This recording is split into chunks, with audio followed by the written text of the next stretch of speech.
Today is August 22nd, 2008. My name is Joe Todd. This is an interview with Matthew Derryberry in Bartlesville, Oklahoma for the George Bush Library. Sir, where were you born? Bartlesville, Oklahoma. And when's your birthday? December 1st, 1982. 1982. Who's your father? Jan Hoyle Derryberry. And your mother? Tony Billeen Smith. Now Harjo.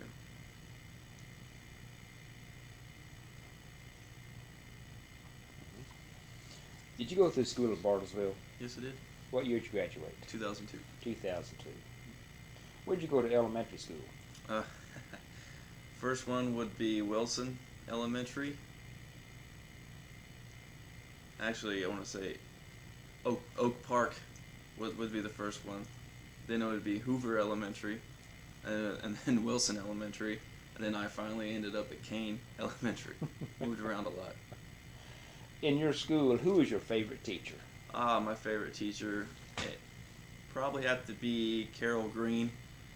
Coach Green, we called her at Kane. She's the gym teacher. Why was she your favorite? She just could relate to all the kids. She wasn't as stern as the others. We had a good time with her. You know, PE class was time to, break and have fun. So that was the best time. Did they have ROTC in high school here in Bartlesville? Not when I was going. I think they tried to implement it but it never got in. I know that Dewey or other schools around the area had it, but Bartlesville sure did not. Do you remember when Iraq invaded Kuwait in 1990? I did, actually. Very, very seldomly I do remember it. What did you think about this? The only the only reason I watched is because they break in on your programming on TV.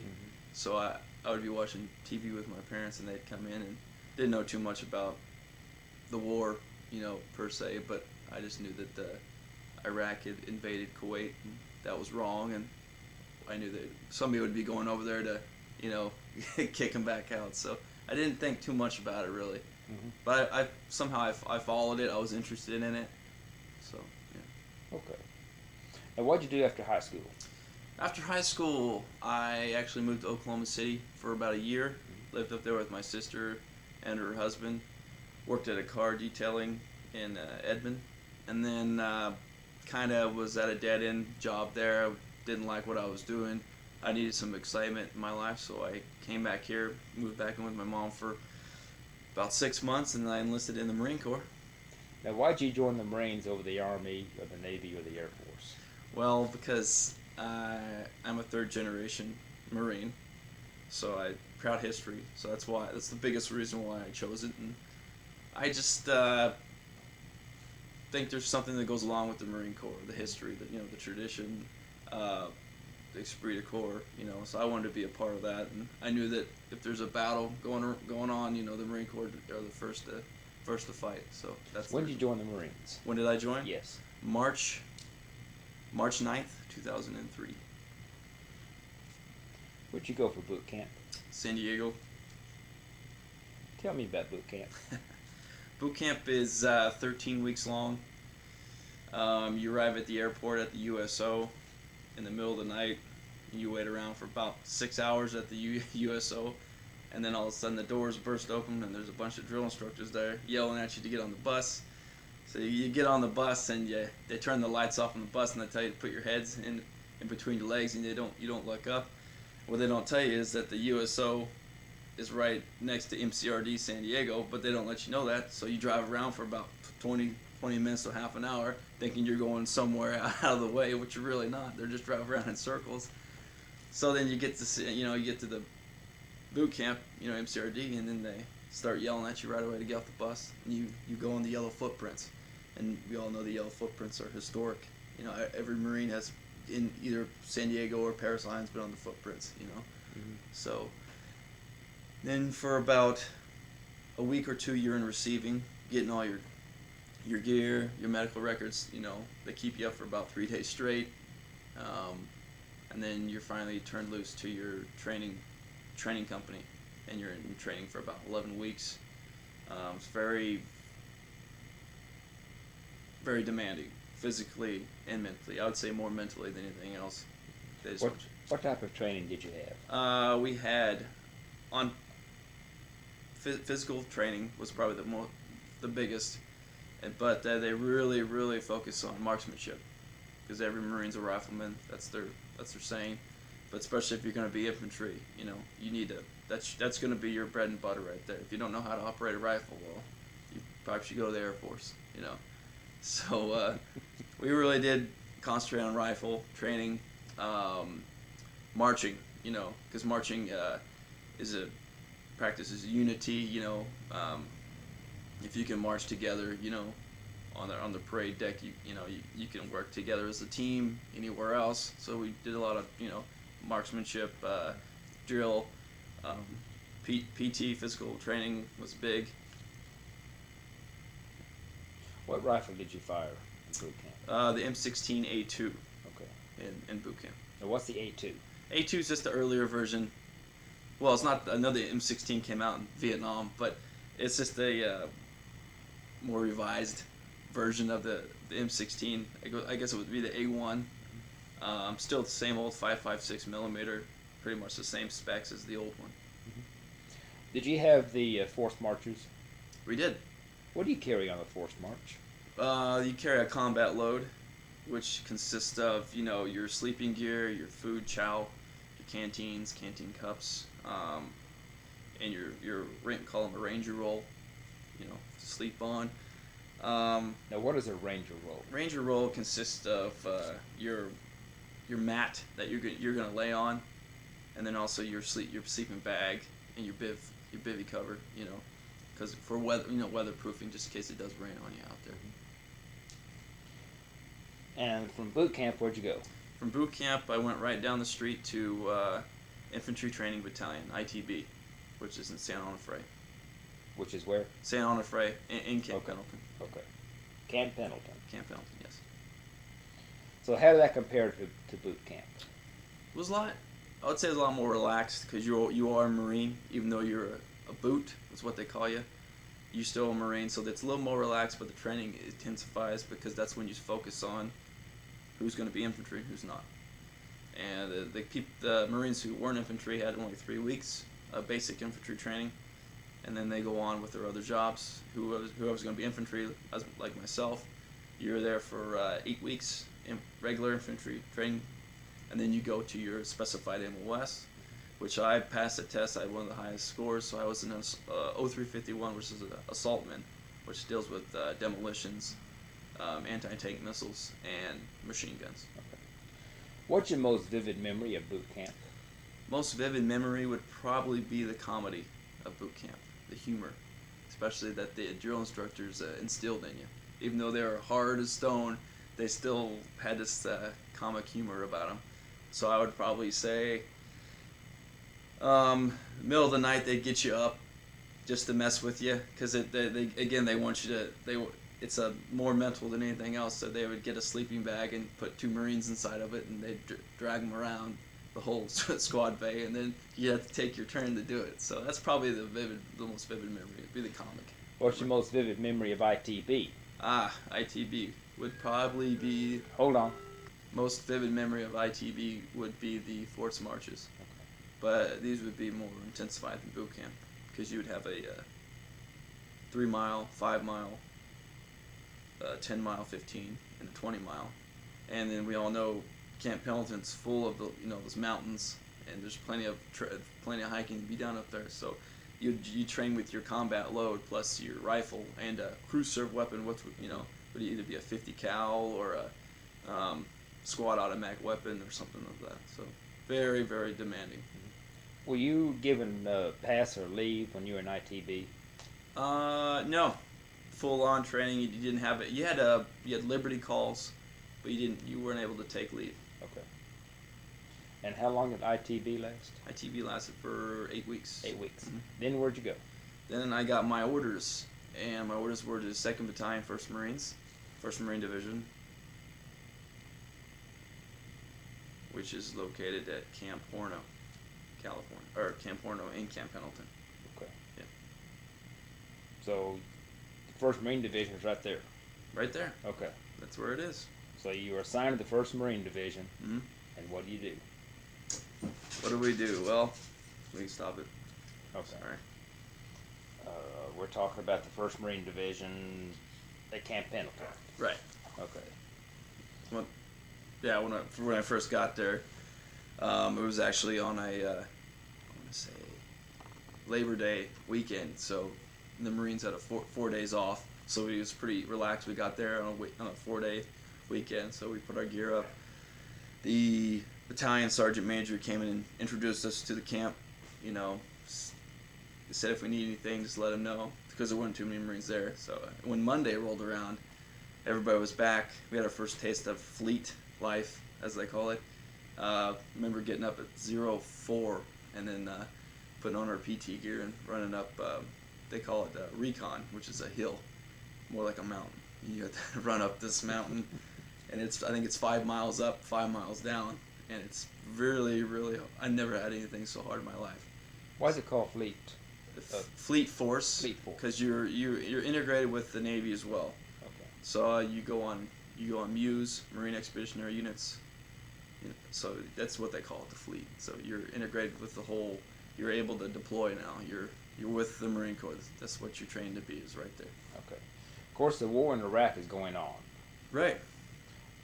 What do you think about the war in Iraq? I knew in boot camp.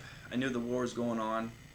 In fact, when I was in boot camp, they had the whole shock and awe in Baghdad. The invasion was underway, but they still didn't let you know too much about it. They want you to concentrate more on being a Marine boot camp. They'd give you updates. So I didn't think about it too much. But when I got out, and I was in ITB, they give you updates on the Iraq War. And by that time, the initial invasion was done. But we knew that there was still more work to be done, especially certain parts of Iraq that weren't touched during the initial invasion. That's where all the Republican Guard, the Fedayeen, and other, Jordanian terrorists were headed to hide out and prepare for probably the second coming. So I knew that we'd be going in. Yeah. My instructors told me we'd be going in, so we were just getting ready for it mentally. So from Camp Pendleton, where'd you go? From Camp Pendleton, after we did all of our workups for our deployments, we hopped on a plane to Northern California, the Air Force Base, flew over to Bangor, Maine, and from Bangor, Maine, we flew to Germany, and from Germany, we flew to Kuwait. And then we were in Kuwait for about 3 weeks, prepping our vehicles, because we do convoys, these days. We do convoys up to right in the center of Baghdad. And I was with a light armored, light anti-armor unit, which the vehicles we were in were called interim fast attack vehicles, made by Mercedes-Benz. So they're diesel supercharged little Jeeps, smaller than Humvees, so they have a lot more speed and maneuverability over the sand and stuff like that. So we were prepping our vehicles. We had classes, practice maneuvers out in the desert, just preparing. And then from there, we started our convoy early in the morning, 350 miles to Baghdad. And from there, we didn't have any resistance, no IEDs, roadside bombs, no contact whatsoever. The only contact we had was with the locals in the villages, women and children, tossed out candy, food along the way. What was their attitude toward the Marines? Very, very positive, very pro-American, pro-George Bush in the southern Iraq. But when we got up to Fallujah, that's my first deployment was the first Battle of Fallujah. So that's where we ended up. Those civilians were more of a anti-George Bush, anti-American, especially anti-Marine Corps. They didn't want us to be there. They did everything in their power for to prevent us being there. Why they had this attitude? Do you know? Because that Fallujah, like I said, it wasn't touched in the initial invasion of Iraq. Wasn't touched in the Persian Gulf War. Wasn't touched in the initial invasion in 2003. So like I said, all the Republican Guard, etc. members, they went there. This is the last stronghold of the Saddam era, and they're going to go out till the end, just like the Japan, the warriors of Japan did. And these are the terrorists. These are the hardcore Fedayeen. They believe what they're fighting for. So, and even the civilians, they didn't want change. They liked the Saddam rule, under his rule. So that's why. That's why it was so hard to work with them, because General Mattis, who was the commander of 1st Marine Division, had a saying: "No better friend, no worse enemy," which means the Marines can be no better friend if you cooperate, but if you don't and you go behind our backs, then we can be no worse enemy. We will be a worst enemy that you've ever had. And in some cases, we were friends to a lot of them, especially the rural area. The farmers were the best. They would cooperate with you. They'd give you heads up on if there was a bomb being put in alongside the road, or if there's a terrorist organization, a meeting coming, in the middle of town. But it seems like a lot that we had a lot of civilians trying to undermine us, go behind our back. So we had to deal with them properly. So tell me about your first time in combat. What happened? First time in combat. We were actually just on the west side of Fallujah. Now, was there a front line? It's kind of hard. In Iraq, there really is no front line. So it's kind of a fluid. It's kind of because there's pockets of resistance. Yeah. Okay. I want to say in the initial invasion of Iraq, there was always a front line, because that's to kick off of the war. But I want to say even in Vietnam, there was pockets of resistance. There really was no front line. So just like in the Fallujah, there really was no front line. So you could be. The enemy could be in front of you, they could be behind you, and you wouldn't know. They're disguised as regular civilians, so it's kind of hard to work with that. That was the biggest problem, really frustrating, because a terrorist or an insurgent could fire at you from a group of kids, and then he would run away behind a corner, and then you turn around, and there you just have kids. You can't fire into kids, so you have to search out where he is. In most cases, you never did find him. But the first taste of combat I ever had would be, we were in the rural part of Fallujah doing a patrol with the mortarmen. And earlier that day, our mortarman crew had contact with a bunch of insurgents down the road. Well, they called us in because we had the big guns, the 50 cals, the Mark 19 grenade launchers, the anti-tank missiles, and we had a lot of manpower. So we were rolling down this road, and right away, a couple insurgents ran out on the road and started firing us with their medium machine guns, AK-47. So they ambushed us. It was very, very coordinated. It's scary how they can coordinate. Insurgents can either be really stupid or they can be really smart. There's no in between. And these insurgents were really coordinated, really smart. And they caught us in an ambush in front and on the side, and not in the rear though. And they started firing us from all sides. And the vehicle I was in didn't have any cover at the time.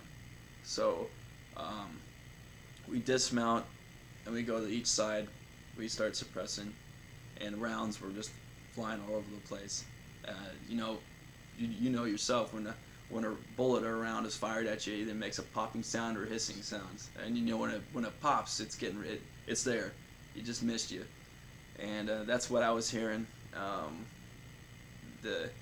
Being in combat for the first time, there's nothing else like it on earth. It's hard to describe the feeling. But if somebody's never been there, they'll never know. It's hard to explain it to them. But I just remember I wasn't scared. Didn't have time to be scared, but my adrenaline was pumping. And our 50 cal on our truck actually went down, had a misfire. So we're trying to work on that at the same time. We're just getting shot up. I actually was wounded. I received a Purple Heart. I was actually shot in the side of my armor, and then the round bounced off and went into my shoulder. So besides them the corpsmen tending to me, I was still firing away. And then later on, the actual battle probably lasted for about, I want to say half an hour, really long battle. We called in air, we called in F-18s, and we called in Cobra gunships, and they suppressed the area. We also had tanks, M1 Abrams, actually down the road, and they were actually suppressing the enemy as well. Intel later said that day that there was an estimated 80 insurgents probably mixed, probably 80 or 40 on each side of the road, and we recovered some of the insurgents that we killed, and they had IDs, identification on them, and they were some were Jordanian special forces. They were from different countries. None of them were Iraq, none of them at all. Jordanian, Syrian, Egyptian, some were from Turkey, all extreme Muslims that were fighting for the cause of whatever they believed in. That wasn't democracy, that's for sure. So right then and there, we knew we were dealing with something serious. Fallujah was the hotbed, most dangerous place on the earth. I mean, what was the name of this battle? The Operation Phantom Fury was the second one. Vigilant Resolve was the first battle of Fallujah, which kicked off in April, and as you know, it was canceled because the George Bush was getting reelected. He put a halt to it because the people of Fallujah wanted to take control of themselves, so we let them. They weren't able to do it, and we all know why we went into Fallujah in the first place, because of the contractors from Blackwater getting ambushed and hung up on the bridge. So we were actually the unit to respond to that. So that right there. What we knew once that happened, that it would never be the same. Fallujah would be brought down one way or the other. So after you said that battle lasted about 30 minutes? About half an hour, yeah. Half an hour. Uh-huh. Okay. Now, what type of vehicle are you in? This vehicle, like I said, is an IFAV interim fast attack vehicle made by Mercedes-Benz. A lot of so you're in the same vehicle. The same vehicle, okay. as I described before. It's mainly used for reconnaissance, light reconnaissance. A lot of Marine Force reconnaissance use it. Navy SEALs use the vehicle. We use the vehicle. It's very, very useful when you're patrolling. It's very quiet. How many in this vehicle? There can be 4 in the vehicle. Okay. You have a driver, your vehicle commander, your gunner, and your dismount. I was the dismount. Okay. Just in case I need to go and suppress fire, set up demolitions, whatever the situation calls for. So describe exactly what the dismount does. Dismount will set up security when you stop. You always want 360 security around your vehicle at all times. And then let's say if you're wanting to set up an ambush, the dismounts will always get there. They'll scan forward, they'll walk forward to the vehicle, and make sure there's no explosives around the vehicle. So you're pretty much you do all the work around the vehicle. Mm-hmm. Just make sure there's nobody around it. Okay. So after this battle, what'd you do? After that battle, I was still getting patched up. Like I said, I was wounded. I did not go to any medical facility. I stayed out there. And actually, we didn't leave the ambush area because Intel reported that there are still a number of insurgents around. We just couldn't see them. They're further back in the palm grove. So we had to stay out there all night long. We didn't get any sleep. We just sat out patrols, which at night, that was probably the most, I don't want to say scariest time I ever had in Iraq, but sure, had my attention, because we knew they were out there. We knew they were probably trying to probe us all night long, and they did. We didn't see any of them, but we had some contact with them, minor contact. But I think they knew that we'd handle, the way we handled them earlier that day. I don't think they wanted to try it, at least that night anyway. So we had to stay out there. But after that, we were actually pulled back into the city of Fallujah, because that's when the invasion kicked off, and we were embedded with a line company, Echo Company Marines, which is in our battalion, and they were commanded by Doug Zimbiak, Major Doug Zimbiak, who actually was KIA a couple years ago in Iraq. He was the brave heart of Iraq. He was a warrior. He was a true testament to what the Marine Corps really is. So he was actually commanding us as well. So we do house to house, just like Way City. It was house to house. You go around. If you kick in the door, you don't know who's going to be behind you. It could be nobody. It could be a woman with her children, or it could be an insurgent with his rifle pointed at you. So you didn't know what door, A or B or C. Who's going to be the lucky winner. So a lot of house to house fighting. A lot of. What were you thinking doing all this? Did it so fast, you don't know how. I mean, you think about it for a split second. I mean, but Marines are depending on you. You know, if you can't do your job, that can hold up the rest of them, or that can put them into danger. So honestly, you don't have time to think about it. You know, other Marines are depending on you to do the job. I wasn't always the one kicking in the doors. I remember one night we were getting contact from the east side of the city, and that's where the train station is, in Fallujah, and we had to. It was probably a team of 5 Marines had to go search through the whole train station in Fallujah, so we're kicking in doors. There was nobody in there at the time, but they were just in there because the coffee pot was on. It's not. I mean, they were just in there, so they got out just in time. But kicking in all the doors, and must have been 70 doors in that place. But you don't know what's going to be behind the door. It's very nerve-wracking. Very, messes with your emotions, kind of, if you will. You know. How long did this last? The siege of Fallujah. The initial siege lasted for about a month and a half, and then it was canceled. White House, canceled it. Now, where was your base camp during all this? Base camp was a forward observing base. It was called Bahariya. It's just on the outside of Fallujah, right there. So we always got incoming from rocket attacks, mortar attacks. So every day there was a mortar attack or rocket attack. You just honestly, we didn't really think about it too much. You could hear them coming in. You just make sure they would just impact in the same area. Very rarely did they get in our living quarters. But I do remember one night where they launched some rockets at us, and these were actually some, I want to say Soviet vintage rockets, and they actually came and impacted in our living area. And no Marines were killed, but they demolished a porta potty and a house. But so every day we were under attack. If it was in the city, or it was on base. So you're constantly in harm's way. One thing I've always been curious about is your supply system. Excuse me, your supply system. How were you resupplied? Most of the times we were supplied in the forward observing base, which would be easy. You just get in line, they give you ammunition. They call it the log train, wagon train. Food, water. We had a bottle of water. You didn't want to drink the water from the local area. I don't think anybody does. But if you're inside the city in combat, of course you would be a couple days away from getting resupplied. So they would split us in half. One team would stay up when we established a front line.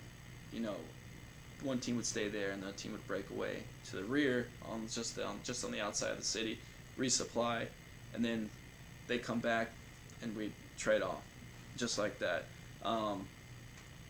We never really did run out of ammo. Of course, we came close to it a couple times, but we were way down with ammo. I mean, we actually took out more of our repair kits for the vehicles, just like basic gear.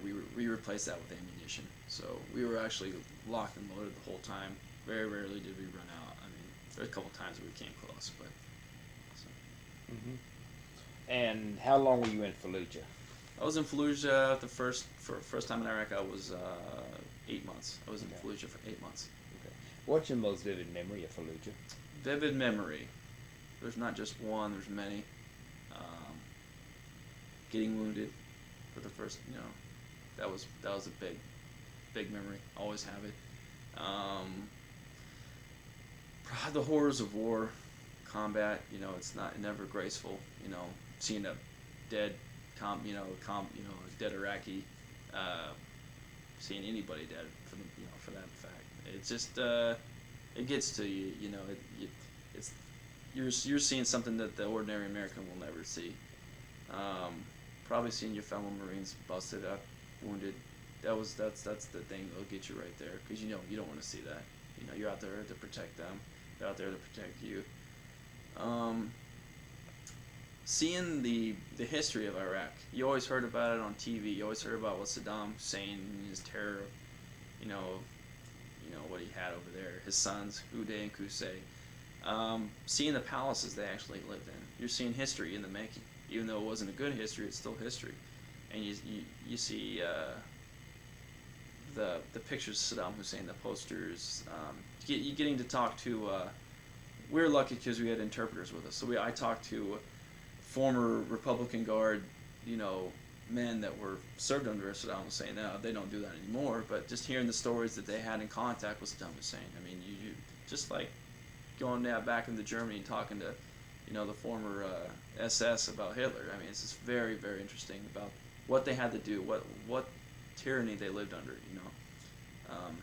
Just finding the odd stuff that you wouldn't think you'd find in Iraq.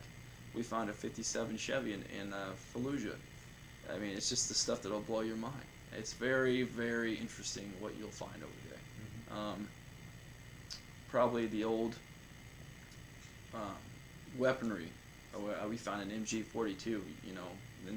I know in World War II that was used by the Germans, the Nazis. We found American vintage weaponry in M60 tanks that we loaned to them during the Iraq-Iran War. And then again, the Soviet vintage the T-series tanks, the BMPs, the armored personnel carriers. So tons of history in Iraq. Even though it wasn't good, it's still history, and it's still fascinating to be a part of it. Mm-hmm. And then probably the biggest part, you're in the Garden of Eden.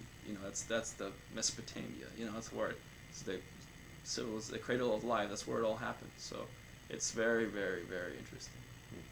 So from Fallujah, where'd you go? From Fallujah, that marked the end of my first deployment. So we went to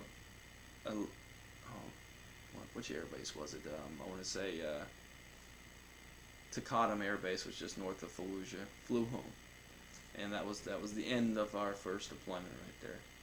And then I actually went to Iraq the second time, but then I went with the Marine Expeditionary Unit, the 13th MEU, on board the USS Tarawa. I'd like to ask, Mm-hmm. when you're flying back to the States, the airplane sat down in the United States, what were you thinking? Lots of emotions going through your head. I'd say one of them would be, I'm going to get out and kiss the ground, which I did. Just happy to be home. You thought about this for 8 months, and it's finally here, but you're kind of hesitant because you're changed. You're different now, your family won't see, they're going to see a new side of you, you're going to see a new side of them because they're not sure how to act around you either. I remember coming home on leave the first time coming back here, going to Walmart, and I went in Walmart for about 10 minutes and I had to leave because I couldn't stand being around public. I couldn't stand big crowds. My patience only it didn't go very high, so I changed a lot, because you see a lot over there. So I was kind of nervous on how to act, but I couldn't wait to get out of the plane, get back to Camp Pendleton, shower up, get back with my family, friends, do a little partying. But then, it's been back in your mind, though, that nothing's going to be the same now. Mm-hmm. So, your second deployment. Right. Which unit did you go with? I was still with 2nd Battalion, 1st Marines. Okay. We just went with we went with the Navy. The 13th MEU, USS Tarawa, amphibious group. We left out of San Diego, California. First stop was Hawaii, which is just nothing but Liberty calls there. Mm-hmm. And then we went to Australia, to the Outback, trained with the Australian Army there. That lasted about 3 weeks. So we did training with them. And then from there, we went to Operation Bright Star, which is in Egypt. Mm-hmm. And we did a co-training pretty much with the Australian Army was there, the Egyptian Army was there, Germany was there, Japan and Korea. Just a big joint ops with them. The Army was there, Air Force, and the Navy was there as well. From there, we went back to Kuwait, back to, I want to say, Camp Udari, Kuwait. It's where we prep and get ready to go back. Did you fly or go by? We went by boat. Okay. So, from there, we went back into Iraq, did a 350-mile convoy. But this time, we went on the outskirts of Baghdad, and then back into Fallujah. But we went straight through Fallujah. We didn't stop this time. We went to Arupa, which is a town in the middle. It's between Fallujah and the Syrian border. And Arupa is unique because those were the first shots fired in the 2003 invasion of Iraq. I actually read a book which is titled Masters of Chaos, about the ODA, Operation, Delta Force for the Army.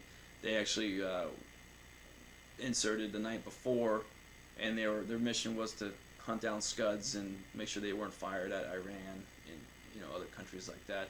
So the first shots were fired there.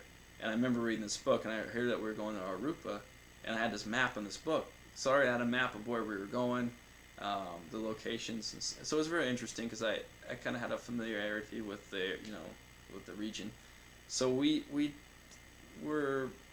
never went inside the city of Arupa, but we were on the outskirts for about 3 weeks doing surveillance, just preparing for other missions to come down.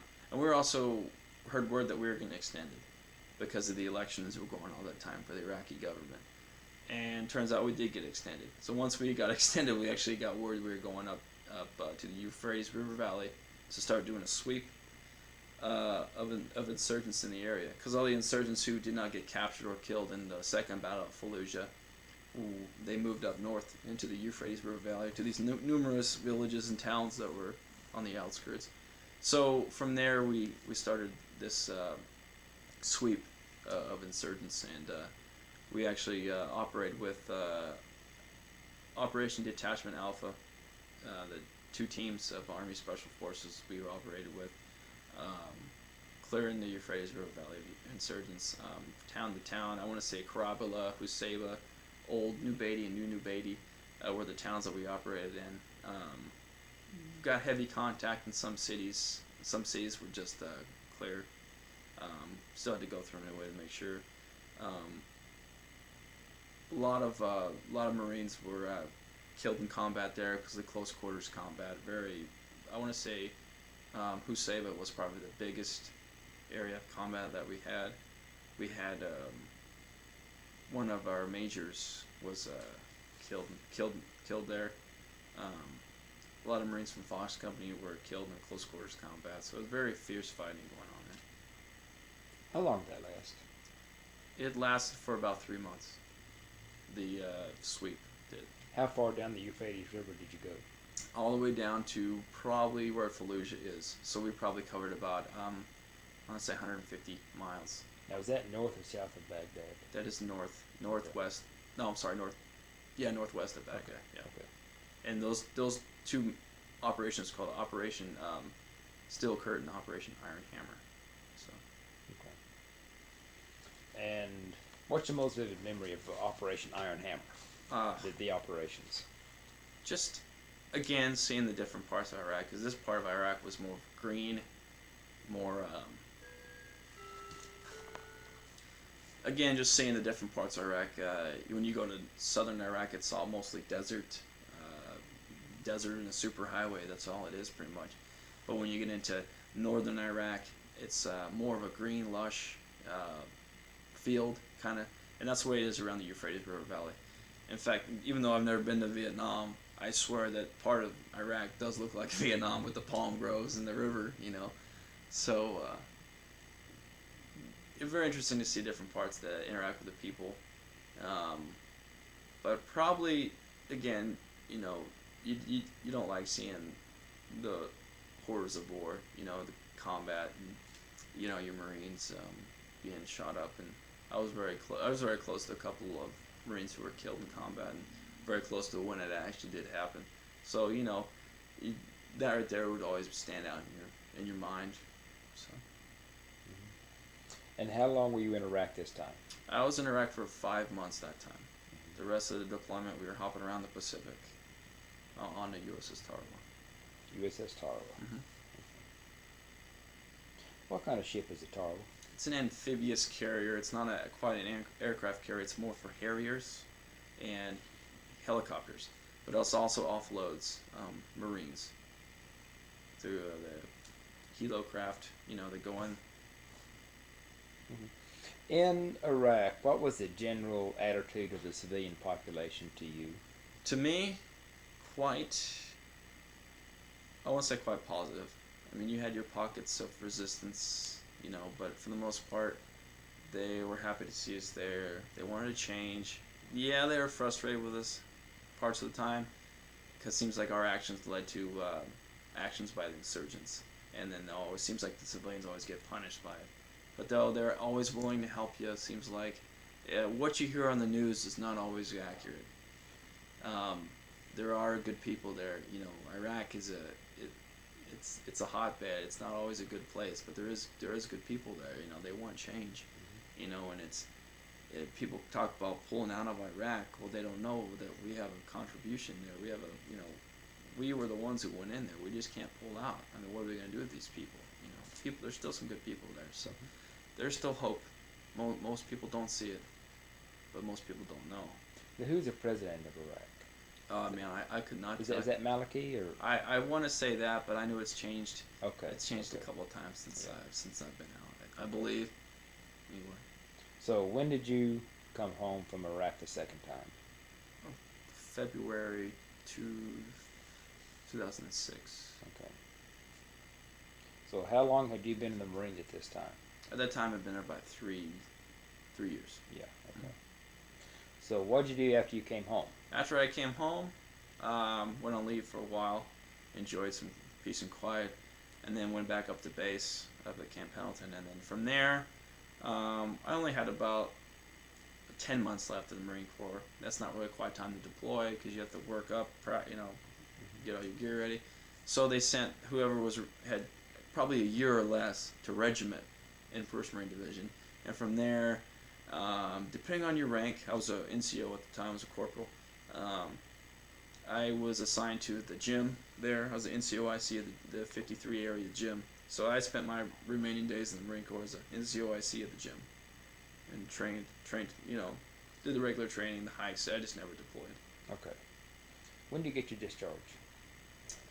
I got my last discharge for being when I'm done with the inactive reserves. I'll be okay. Let's see, 2011. So okay. It'll be March. That's okay. You have a 6-year obligation. Oh, actually, it's 8-year obligation. Oh, it is. 4 active and 4 inactive. Okay. But I got my discharge papers from active duty on March 9th, 2007. Okay. Yes. Would you join the Marines again? Probably yes. Mm-hmm. Probably yeah, depending on what was going on. Yeah. I'd like to do a word association. Okay. I'll give you some words and you give me your reaction. Okay. First one is Saddam Hussein. Evil dictator. Had to be taken out of power. Boot camp. Best time of my life. ITB. Much needed training. Insurgents. Evil foes. Fallujah. Always felt like I left a part of me in Fallujah. Always remember it. USS Taro. Happy to be off that boat. Operation Bright Star. Good time to introduce new friends, new countries, make comrades. I think is it Hisara? The president? No, the battle that you were in. Oh, Hussein. Hussein. When you Yeah. hear that, what's your reaction? I want to say, just recall a lot of action, a lot of combat, a lot of quick reactions, running around, yelling. Just what combat really, what combat is. It's just Iraq. Iraq. Well, Iraq pretty much says it all. Everything that we explained, everything that we talked about. Iraq will always be a part of me. I'll always remember it. I lived in Iraq for a good year and a half, if you put it all together. So it's very much a part of me. Iraq was my third home for a while. So, yeah. George Bush. George Bush. What can I say about George Bush? Well, he's the president of the United States, so I'm not going to say too much. But a lot of people don't respect George Bush. A lot of people don't like George Bush. But he is a president, so we need to. He needs our support. He's getting ready to go out of power as a president. But I think for the most part he handled Iraq well. I mean, he's a tough guy. His dad, did the same thing. So he wanted to keep up the reputation as the Bushes, for Iraq. But for the most part, he has my respect. He's the president of the United States. Whatever, dislikes people have with him, fine. No president's gonna be perfect. So, but it's gonna be interesting to see who takes power after this and what happens. United States Marine Corps. United States Marine Corps. Well, once a Marine, always a Marine. I believe that. A lot of people don't. A lot of people, when they get out of the Marine Corps, don't want to be associated with the Marine Corps anymore. They're tired of it. I never was like that. Marine Corps will always be a part of me. Marine Corps is very close to my heart, and always will be. I think it's a very professional league of gentlemen and women. You got to remember there's women in the Marine Corps these days. First to go, last to know. It's just the Marine Corps is a very, very special place. With my family, and other families as well. So a very special place that the Marine Corps has with me. Always will. So. What will you tell future generations about what you did in Iraq? For the most part, I would instill that we did it for the good of the Iraqi people.